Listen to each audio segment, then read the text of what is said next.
Hi everyone, it's Kamau again. Welcome to my channel. Today I want to share with you a very sad story, and this happened over 20 years ago, and it was the first time that I saw someone die.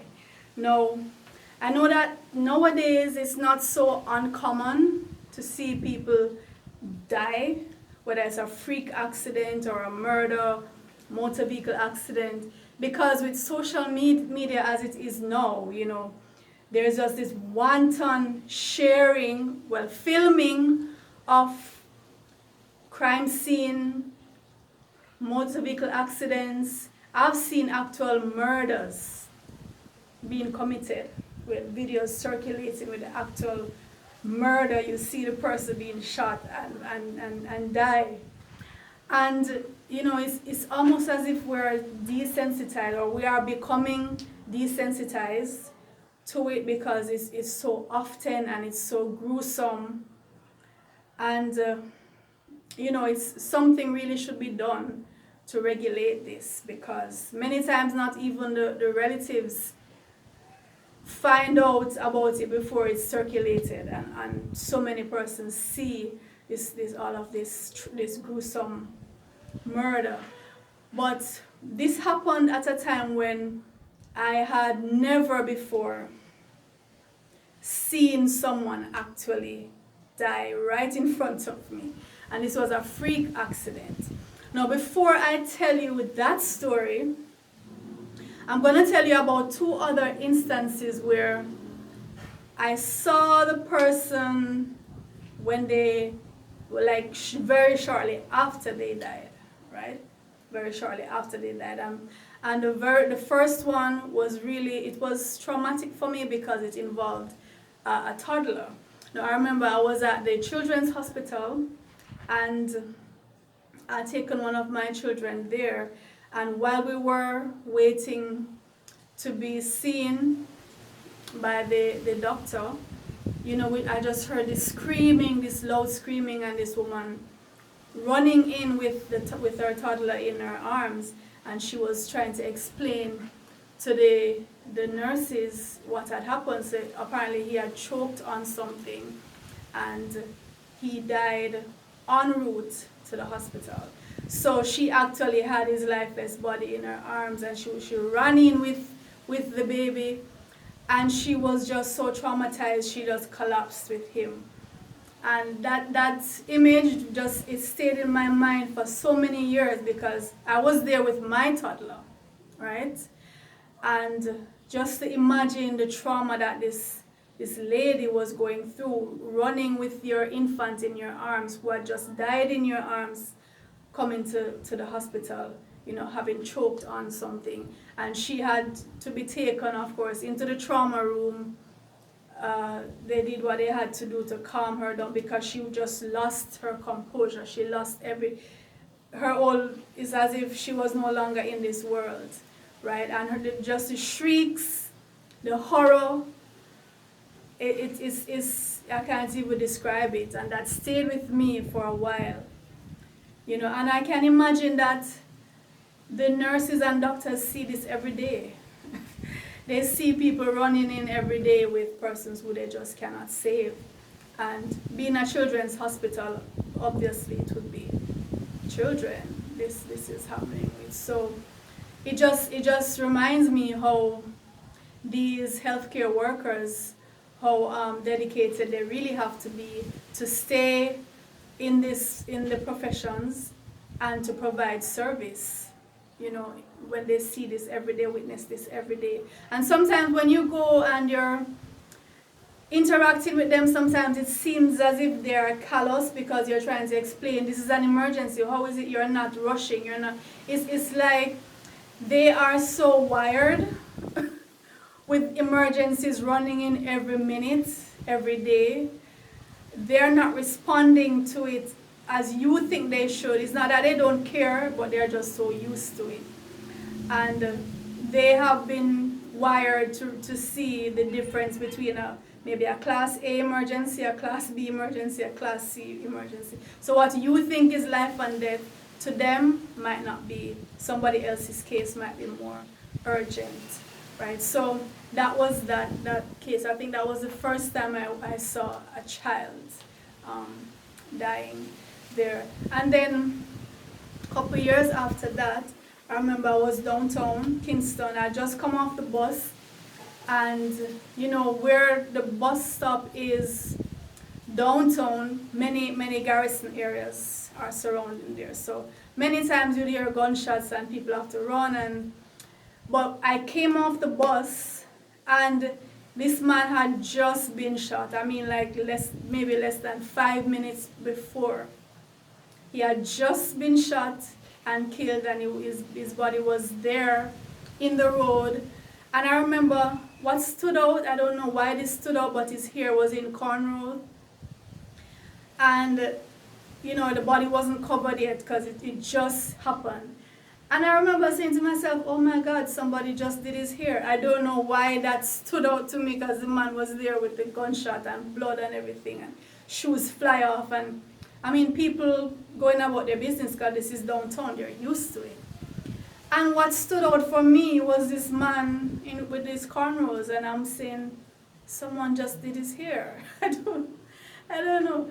So I guess what I was internalizing is that, look at his hair, so well done, he had no clue that just a short while later he would no longer be here, right? So as we go through this thing called life, we are going to face death. Ultimately our own, but before then, we will have to face up to other people's deaths and how we cope. Everybody will have their way of coping. So let me tell you now about the incident, the freak accident that occurred that caused this gentleman to die right in front of me. So this was about 20 years ago. I was at home, and at the time my daughter was 4, I think, and my son was about 1. No, I was outside. I just washed the clothes and I was hanging out the clothes.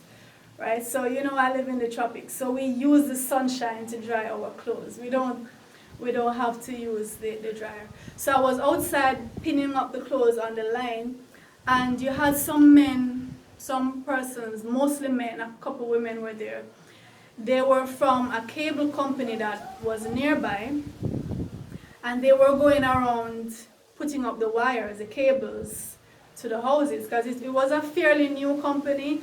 And so they were just running their cables, right? So they had the ladders, and they would climb up to the roof and run the cables. So while I was hanging out the clothes, I just remember seeing this man running, you know, like staggering along the pathway. And I was saying, you know, I was asking myself, what happened to this man? You know, why is he staggering like that? And he was holding his neck. So shortly after that, another man came behind him, was running behind him, and I still didn't know what was happening. So then this man just came up into my yard. He just staggered up into my yard, and I remember him saying to me, he said, "Help me please, I'm dying." And I was just so shocked. I didn't know what to do, because I didn't have a clue what was happening, but he was holding his neck. But as soon as he said that, he turned away from me, and he staggered back down the pathway, and then he went into the swale, which is a little area just in front of the yard. He went into the swale and he collapsed. And when he collapsed, the other man who was working with him, because I later realized that they were from the cable company and they had been putting up the cable. So what had happened was, he was coming back down on the ladder and he slipped and he fell, but he fell on some metal spikes that were part of the decoration for the gate of the house that he was working on, which was about 2 houses from my house.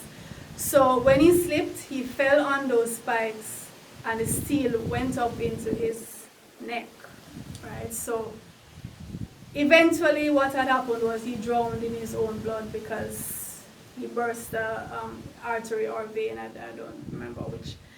So the other man went down to him, and a lady went down to him, and they were there, trying to communicate with him and telling him, don't worry, the van is coming, the van is coming. By that time, though, I think he had already died because he wasn't moving. He had peed himself. I remember seeing, his jeans pants was soaked. He had peed himself with all the trauma that he was going through. And the other gentleman eventually just collapsed down on the pavement. It's like he realized that his friend had died, and he just collapsed and he started crying. He just started bawling, and the woman started screaming. And then, my children, they were just, because I think they were outside as well, and they were wondering what's happening. I'm there wondering what's happening. So eventually they took him up, and they took him away in the van. So later on, I found out that yes, he had died, and he had fallen. It was a freak accident. The ladder slipped and he fell. So I was there now. This happened right in front of me, right in front of my home. There was blood all over the yard, all over the swale. And I was so terrified because I was saying, oh my God, what, because I went for the hose and I washed away the blood. And it took me a while to really process what had happened. It took me a while because it's the first time I'd ever seen someone die. This person was alive and came up to me and said, help me please, I'm dying. And within a very short while after, he was no more. He was no more. And then there was I washing away his blood. Right, so that has stayed with me through the years. It's just something we have to face. Death is a part of life, and it sometimes happens very suddenly. Now I remember after that, many persons in the community started getting their saw and cutting off the spikes, because a lot of houses, a lot of yards had the spikes on the gate, as part of the decoration, as well as to prevent persons from coming and sitting on the gate, it was a deterrent. And I remember seeing a lot of persons started sawing them off. It's like they're saying, oh my God, this car. Whenever something a freak accident or some tragedy happens and you're saying never again. But the fact is, you just don't know. You don't expect something like that to happen. And you just can't prevent it from happening, really. You can try, but do you know which angle the other one is coming from? Right? So, yeah, so I wanted to share that story with you. It's something that I've carried with me because it was a deep experience. It was a deep experience. I was pretty young, and it touched me. So I'm sharing. As usual, I'm full of stories. So stay tuned for the next one. Please subscribe if you haven't done so already, and please like my video, and I'll see you next time.